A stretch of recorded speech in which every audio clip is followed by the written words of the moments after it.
सतगुरु की प्यारी साथ संगत, हमने परमात्मा नहीं देखा, हमने गुरु देखा और गुरु ही परमात्मा होता है। कहा साध मिले साहब मिले अंतर रही नरेक, मनसा वाचा कर्मना साधु साहब। परमात्मा और सतगुरु एक ही होते हैं। आज स्वामी जी महाराज की बहुत बड़ी दया है, मेहर है, कृपा है। ये हमारा सौभाग्य है, हमें मनुष्य शरीर मिला, सत्संग मिला, गुरु मिला, नाम मिला। ये बहुत बड़ी दया मेहर है। कबीर साहब जैसे संत ने कहा, सारी धरती कागज करूं लेखनी सब बन रहा है, सात समुद्र की मस करूं गुनगुन लिखा न जाए।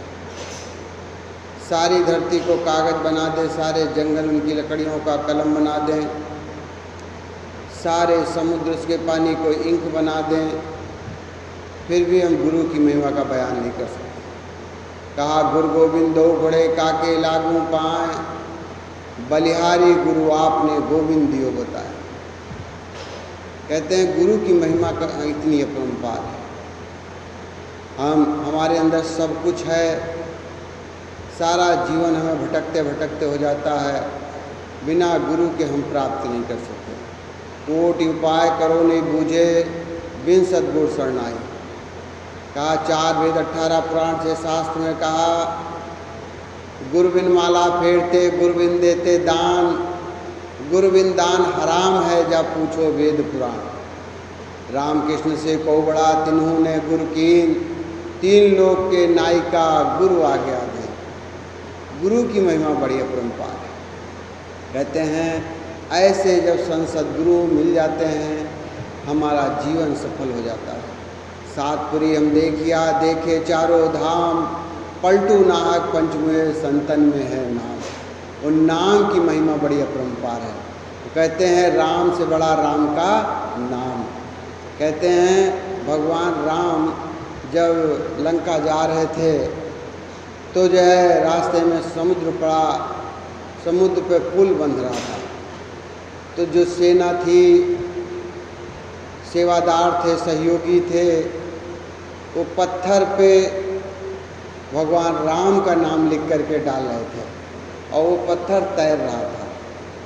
भगवान राम ने देखा सारे लोग सेवा कर रहे हैं, उनने भी एक पत्थर उठाया और जब वो पत्थर डाला तो वो डूब गया।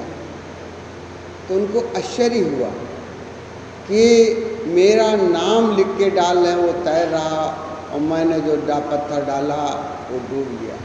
ऐसे प्रभु राम ने देखा नाम की महिमा बड़ी अपरंपार है। वो नाम आदि सच जुगादि सच है भी सच, नानक होसी भी सच। वो पहले भी था, आज भी है, आगे भी रहेगा। तो हम सब लोग ऐसे संत सद्गुरु हमें स्वामी जी महाराज मिले हैं। द्रौपदी के लिए कौन भगवान थे? भगवान श्री कृष्ण भगवान थे। जब द्रौपदी पर परेशानी आई, द्रौपदी की कोई मदद नहीं कर रहा था, जब कोई मदद नहीं किया तो द्रौपदी ने भगवान श्री कृष्ण को याद किया और भगवान श्री कृष्ण किलोमीटर के हिसाब से साड़ी बढ़ा दी। दुशासन थक के गिर गया। द्रौपदी कहने लगी भगवान आप पहले आ जाते, मेरे सर से पल्लू नहीं उतरता। भगवान श्री कृष्ण कहने लगे द्रौपदी तुम सबको याद कर रही थी, मुझे याद ही नहीं कर रही थी। वही हालत आज भाइयों और बहनों हमारी है। हम माँ के गर्भ से वादा करके आए थे कि परमात्मा की भक्ति करूँगा। कबीरा वो दिन याद कर पग ऊपर तलसीस और मृत लोक में आए के बिसर गए जगदीश। वो दिन याद करो जब माँ के गर्भ में उल्टा लटके थे, पैर ऊपर था, सर नीचे था, सामने से गंदगी बह रही थी। तब भगवान से कहा था हे भगवान हमें संसार में भेज दो, हम केवल आपका सुमिरन ध्यान चिंतन मनन करेंगे। मगर संसार में आए, जो जो उम्र बढ़ती चली गई वैसे संसार रूपी भवसागर में हम फंसते चले गए। जब संत सद्गुरु आते हैं, वो दया करते हैं, वो कृपा करते हैं, मेहर करके सत्संग सुनाते हैं। सत्संग से ज्ञान प्राप्त होता है, ज्ञान से वैराग्य होता है और वैराग्य से मोक्ष होता है। वरना चाहे जितना जप कर लो, तप कर लो, दान कर लो, पुण्य कर लो, तीर्थ कर लो, व्रत कर लो, गंगा जी नहा लो, मोक्ष नहीं होगा। मोक्ष कैसे होगा? जब ज्ञान प्राप्त होगा। और ज्ञान सद्गुरु कैसे कराते हैं? मैं आपको एक दृष्टांत सुनाता हूँ।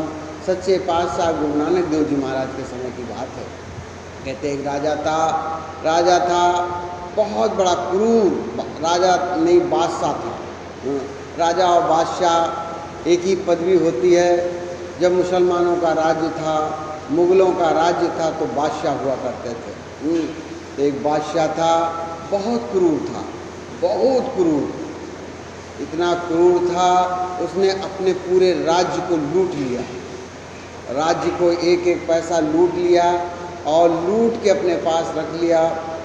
जब कोई लोग आते थे उसके पैर पकड़ते थे, नाक रगड़ते थे, राजा साहब थोड़ा सा धन दे दो, मैं भूखा मर रहा हूँ। तब वो उतना धन देता था जिससे वो जिंदा रहे। राजा एक दिन बैठा हुआ था, बादशाह जो था बैठा हुआ था। कितना क्रूर बादशाह था और सत्संग का एक शब्द से कैसे जीवन सफल होता है, इसलिए सुना रहा हूँ। तो कहते हैं उसने बैठा हुआ था, उसके मन में ख्याल आया मेरे राज्य में ऐसा तो नहीं कहीं धन है और लोग छुपाए रखे हों। उसने ऐलान कराया, बाज़ार में ढोल पिटवाए कि जो पैसा लेके आएगा, चाहे एक पैसा लेके आ जाए, जो पैसा लेके आ जाएगा मैं अपनी लड़की का विवाह उसके साथ कर दूँगा। एक लड़का था, बादशाह की लड़की से मोहब्बत करता था। वो अपनी माँ के पास गया, कहने लगा माँ मुझे पैसा दे दो, मुझे पैसा दे दो। माँ बोली बेटा एक पैसा नहीं है, एक पैसा नहीं है, सारा बादशाह ने लूट लिया है, एक पैसा नहीं है।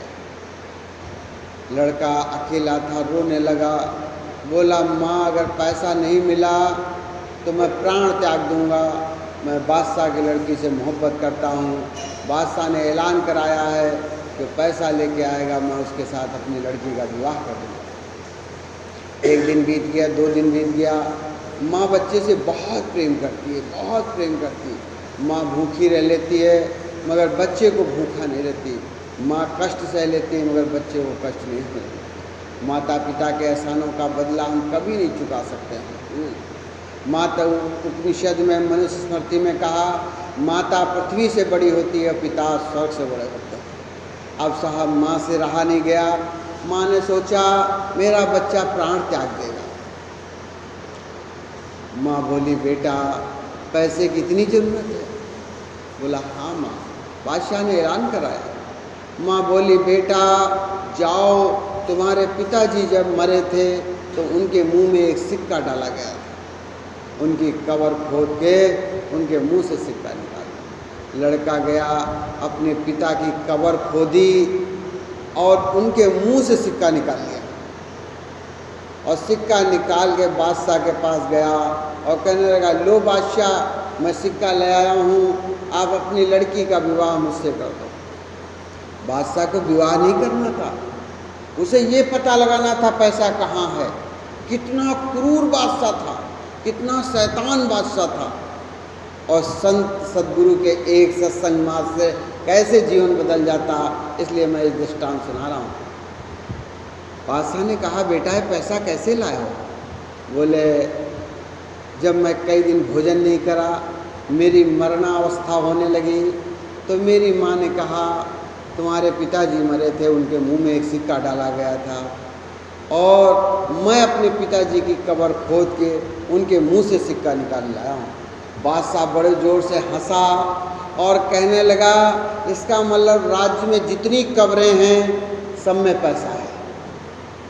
उसने राज्य की सारी कब्रें खुदवा ली और सबके मुंह से सिक्का निकाल लिया। इतना क्रूर बादशाह। अब संत सद्गुरु के सत्संग का एक शब्द से कैसे जीवन बदलता है। मरने से सब डरते हैं, मरने से सब डरते हैं।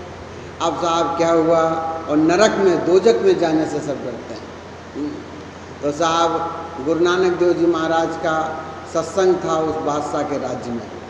बादशाह को पता लगा कि फला जगह पर एक संत सद्गुरु आए हैं, सच्चे पातशाह आए हैं, चलो हम भी सत्संग सुन लें, हमारे राज्य में आए हैं तो हम भी सेवा करें। गए, बादशाह गया, गुरु नानक देव जी महाराज के हाथ जोड़ के कहने लगा, महाराज आप मेरे राज्य में आए हैं, आपका स्वागत है, हमारे लिए कोई सेवा बता दो।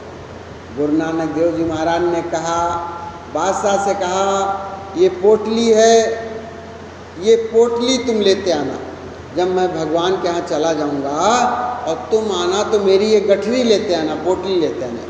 बादशाह बोला ठीक है, लेता हूँ। बादशाह ने जो है पोटली उठाई और उसने अपने रथ पे रख ली, आगे बढ़ा तो मन में विचार आया कि मैं मरूंगा तो मेरा शरीर तो साथ जाएगा नहीं और राजमहल कुछ नहीं जाएगा, मैं इनकी पोटली कैसे लेके जाऊंगा। उसी क्षण ज्ञान प्राप्त हो गया और बादशाह वहीं से वापस आया, गुरु नानक देव जी महाराज के पैर पकड़ लिया और कहने लगा, हुजूर क्षमा करें, जब मैं मरूंगा तो मेरा शरीर तो साथ जाएगा नहीं, तो मैं पोटली लेके कैसे आऊँगा। और जब ज्ञान प्राप्त हो गया, सारा धन लूटा था पूरा राज्य में वापस कर दिया। खाओ पियो मस्ती लो और साधना में लग गया। कहते हैं वो भक्त बन गए, महान भक्त महात्मा बन गए हैं। तो सत्संग की महिमा इतनी परम्पार होती है।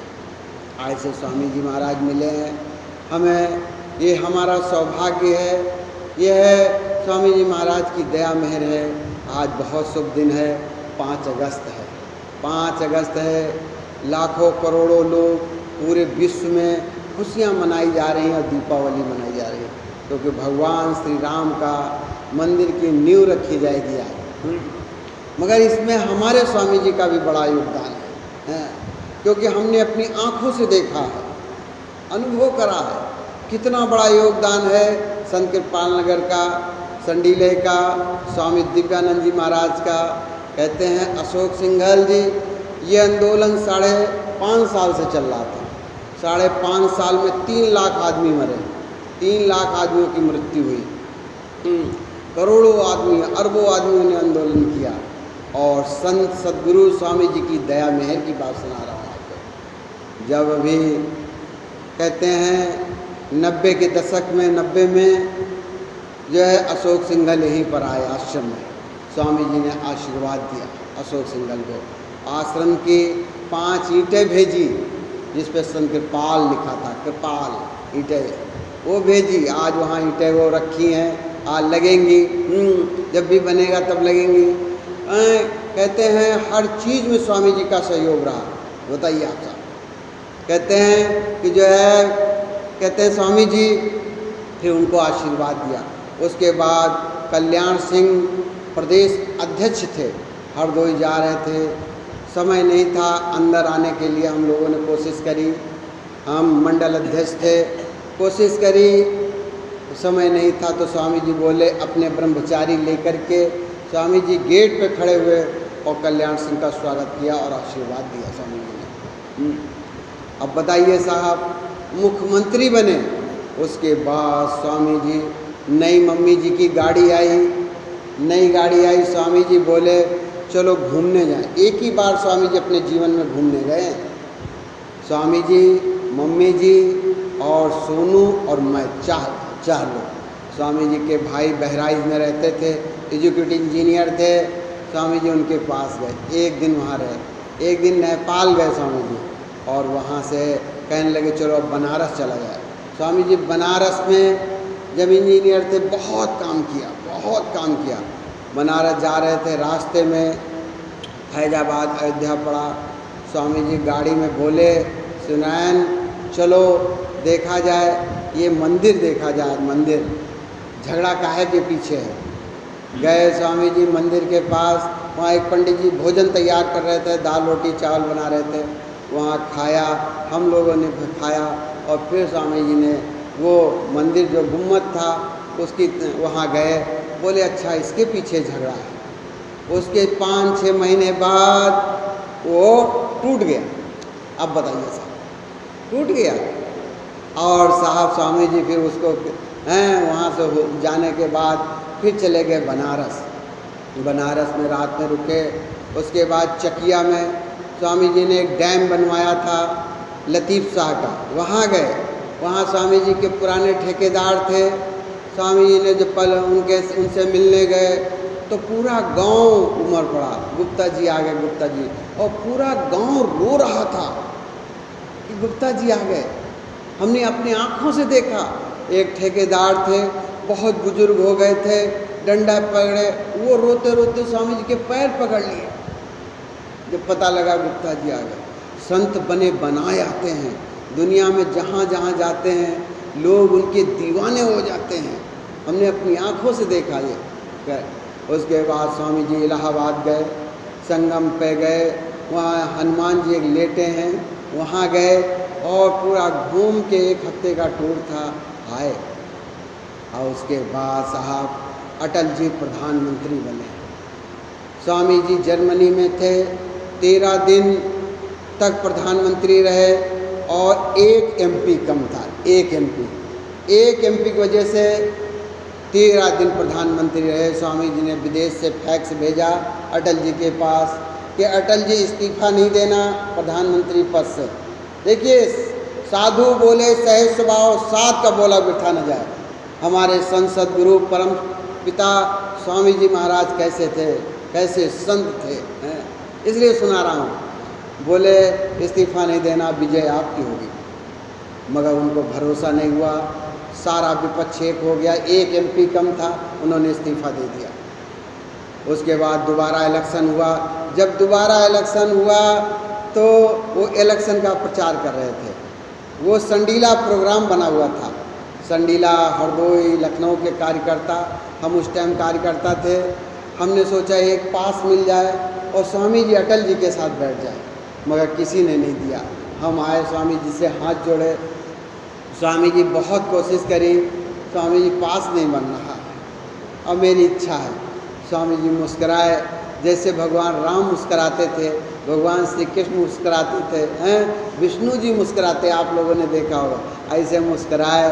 और क्या हुआ, उन लोगों ने स्टेज बनाया संडीले में, भव्य खर्चा करा को, और इतनी बारिश स्वामी जी ने कराई, इतनी बारिश हुई, इतनी बारिश हुई, यहाँ तत्ता पानी भर गया। वही लोग जो पास नहीं दे रहे थे वो हम लोगों से हाथ जोड़ के बोले अपने पंडाल में प्रोग्राम करा लो। अरे साहब, हम लोग आए, स्वामी जी बहुत खुश। अब उनकी तो लीला थी स्वामी जी की। 10,000 रुपया दिया, बोले अंगोछा ले। अरे सबको अंगोछा तुरंत। और साहब सब आए, फिर कोई नहीं मिल पाया, हम लोग मिले। अटल जी जब आए और साहब स्वामी जी बोले आपको फैक्स किया था, मैं वहीं खड़ा था। स्वामी जी बोले आपको फैक्स किया था, आप इस्तीफा नहीं देते तो जीत जाते, 1 ही तो MP कम था। अटल जी मुस्कुराए, बोले स्वामी जी अरे उस समय ऐसी स्थिति थी।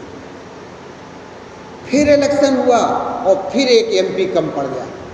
देखिए आप, फिर 1 MP कम पड़ गया और फिर MPओं का चुनाव हुआ। 1 MP जो कम था, फिर वो अटल जी के फेवर में वोट दिया, तब इनकी 5 साल की सरकार चली। तो साधु बोले सहे स्वभाव, साध का बोला बिठा न जाए। उसके बाद 2001 में भैया जी को स्वामी जी ने उत्तराधिकारी बनाया और जो अपने यहाँ मंत्री जी हैं उन्होंने गैंगस्टर लगवा दिया, गैंगस्टर लगवा दिया। मैं इसलिए सारा दृष्टांत सुना रहा हूँ कि हर चीज़ में स्वामी जी का कितना बड़ा योगदान है, कैसे संत। 2001 में फिर जो आज मुख्यमंत्री हैं श्री योगी आदित्यनाथ जी, इनका भी सहयोग आश्रम की सेवा में रहा। 2001 में देवरिया में स्वामी जी जब गैंगस्टर लग गया, स्वामी जी यहाँ से चले गए। हम देवरिया तरफ सत्संग करने गए, वहाँ के इंचार्ज थे राम बढ़ई सिंह, उनको बताया ऐसी सी बात है। वो बोले चलो योगी जी के पास चलते हैं। गोरखपुर योगी जी के मठ पर गए, योगी जी के दर्शन करें, उनसे आश्रम की समस्या बताई। उन्होंने तुरंत, मायावती प्रधान मुख्यमंत्री थी, उनके प्रमुख सचिव से बात करी और बोले योगी जी ने आश्वासन दिया बिल्कुल घबराओ नहीं, अगर जो है कोई परेशानी आती है तो मैं 5,000 आदमी लेके यहाँ से चलूँगा, वहाँ बिल्कुल घबराना नहीं। तो हमारा कहने का मतलब ये है कि संत सद्गुरु जो है, आज देखिए स्वामी जी हैं, स्वामी जी की ही लीला है, स्वामी जी की ही दया मेहर है। आज जो है मंदिर की ईंट रखी जाएगी, शिलान्यास होगा, जो 550 साल से चल रहा था। कितना शुभ दिन है, पूरे विश्व में दीपावली मनाई जा रही है। तो हमारे गुरु जी का भी उसमें पूरा सहयोग है, पूरी दया मेहर है और पूरी उनकी कृपा है।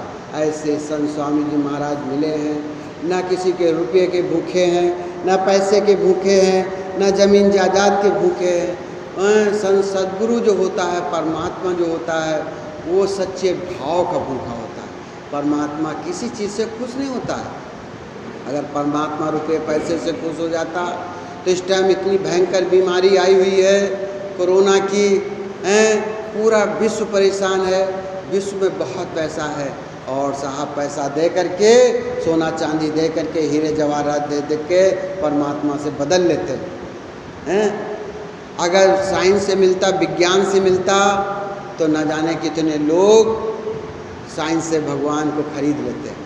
आज देखिए कितने दिन हो गए हैं, आज 8वां महीना चल रहा, 8 और 2 10, चाइना में नवंबर में वो आया था। 10 महीने हो गए हैं, दवाई नहीं मिली है, दवाई नहीं बनी है। कितनी भयंकर बीमारी है, आप बताइए, दवाई नहीं बनी है।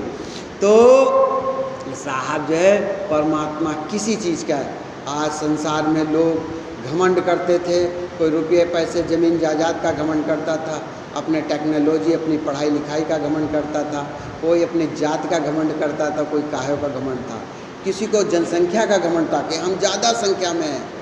आज दुनिया में परमात्मा ने सब कुछ दिखा दिया। परमात्मा ने ये दिखाया, कबीर साहब ने कहा, आग लगी आकाश में बरस रहे हो अंगार, संत न होते जगत में जल मरते संसार। परमात्मा केवल भाव का भूखा है। माता सबरी के जूठे बेर भगवान राम ने खाए।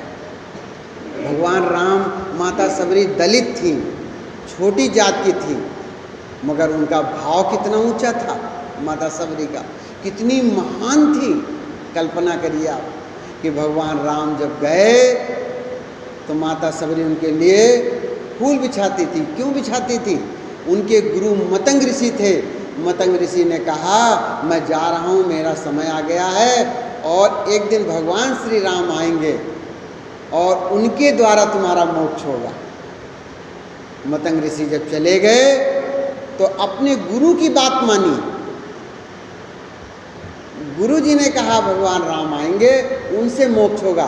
जितना प्यार वो मतंग ऋषि से करती थी, उतना प्यार भगवान राम से करने लगी। उनके लिए फूल बिछाती थी। एक दिन भगवान राम आए, भगवान राम आए, लक्ष्मण जी साथ में थे, फूल बिछा रही थी, चरण उनके पड़ गए फूलों पर। माता सबरी बोली, आप कौन हैं? प्रणाम नहीं किया, पैर नहीं छुए, आप कौन हैं? भगवान श्री राम बोले, मैं अयोध्या का राजा दशरथ का पुत्र रामचंद्र जी हूँ, ये मेरा छोटा भाई लक्ष्मण है। तब भी प्रणाम नहीं किया, अपने गुरु को याद किया माता सबरी ने। और गुरु जब प्रकट हुए तो उन्होंने माता सबरी से कहा, यही भगवान राम है जिनके इंतजार में सारा जीवन व्यतीत कर दिया। माता सबरी की आंखें भर आईं, भगवान श्री राम के चरण पकड़ के रोने लगी।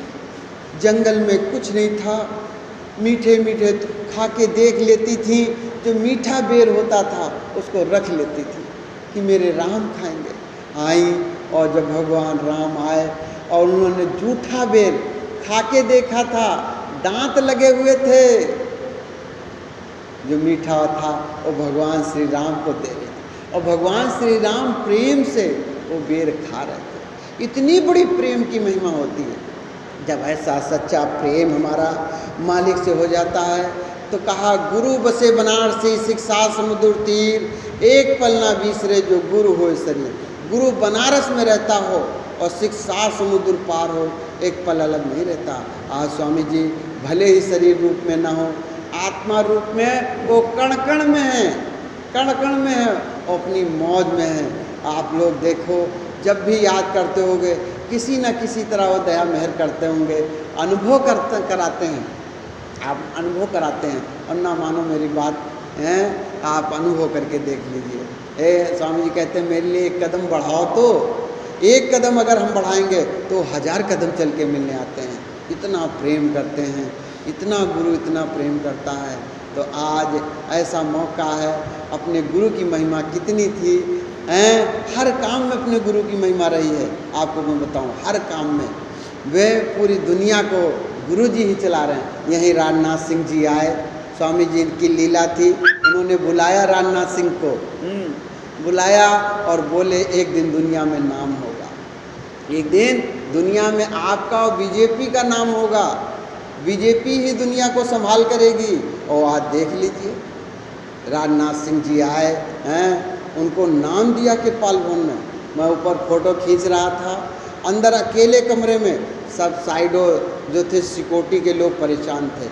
नाम पे बैठाला, 5 नाम पर बैठाल के ध्यान पे, फिर आए वो पंडाल में हैं, उन्होंने स्वामी जी ने आशीर्वाद दिया और कहा कि दुनिया में नाम होगा। उसके बाद मुख्यमंत्री नहीं बने, लोग तरह तरह की बात बोले, साधु बोले, सहज स्वभाव साध का बोला बिरथा नहीं जाए। उसके बाद वो राष्ट्रीय अध्यक्ष बन गए, पूरी पार्टी के, इंडिया के, भारत के बीजेपी के राष्ट्रीय अध्यक्ष बने। और राष्ट्रीय अध्यक्ष बने, कितना नाम उनका हुआ पूरी पार्टी का। और मोदी जी का विरोध था, बहुत लोग कहते थे प्रधानमंत्री पद के लिए इनका नहीं, मगर राजनाथ सिंह ने कहा नहीं, मोदी जी ही प्रधानमंत्री पद के अधिकारी हैं। और उन्होंने उनको बैठाला, चुनाव हुआ, जीते, और कितना काम हुआ, पूरी दुनिया में भारत का नाम है। ये स्वामी जी की ही कृपा है, इनकी ही दया मेहर है, क्योंकि हमने स्वामी जी को देखा है, हमारे लिए स्वामी जी ही परमात्मा हैं। ऐसे स्वामी जी महाराज मिले हैं, उनसे एक ही प्रार्थना रहती है कि साईं तिना दीजिए जामे कुटुंब समाय, और मैं भी भूखा ना रहूं, साधु न भूखा जाए।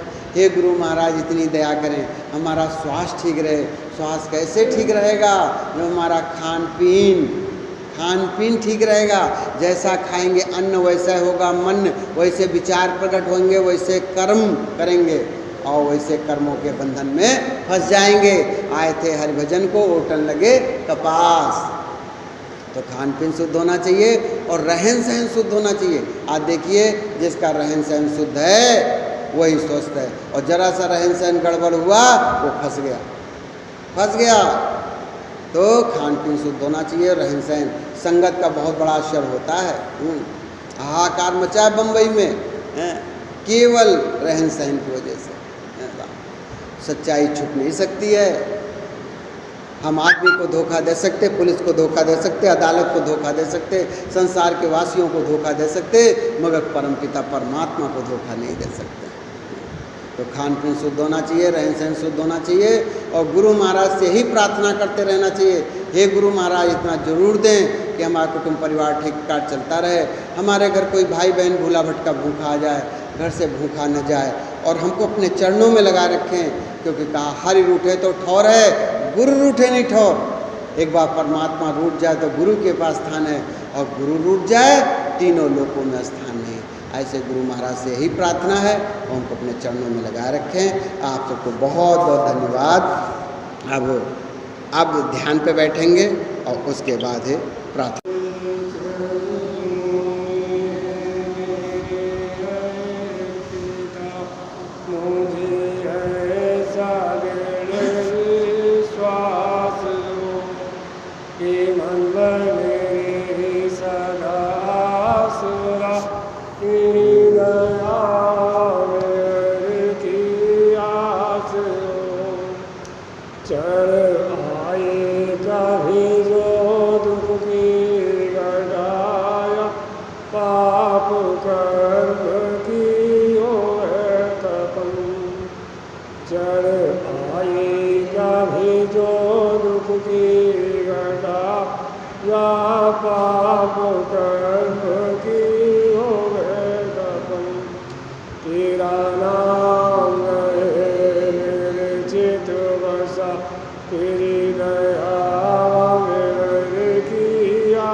तेरा नाम रहे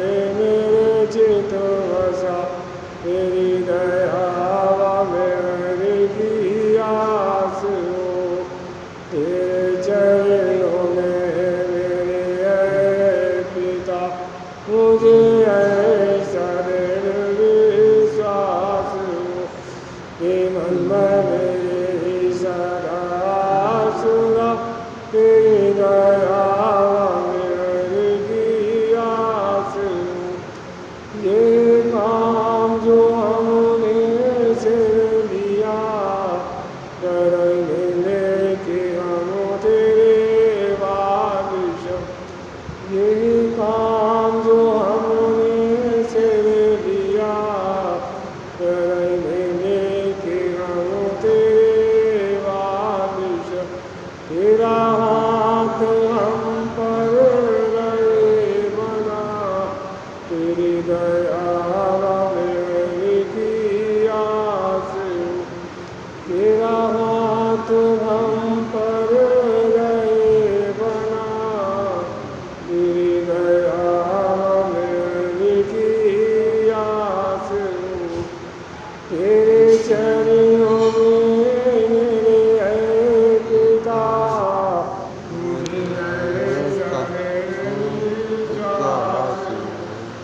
मन मेरे सदा आसरा, तेरी दया मेरी की आस। प्रेम से बोलो स्वामी नारायण।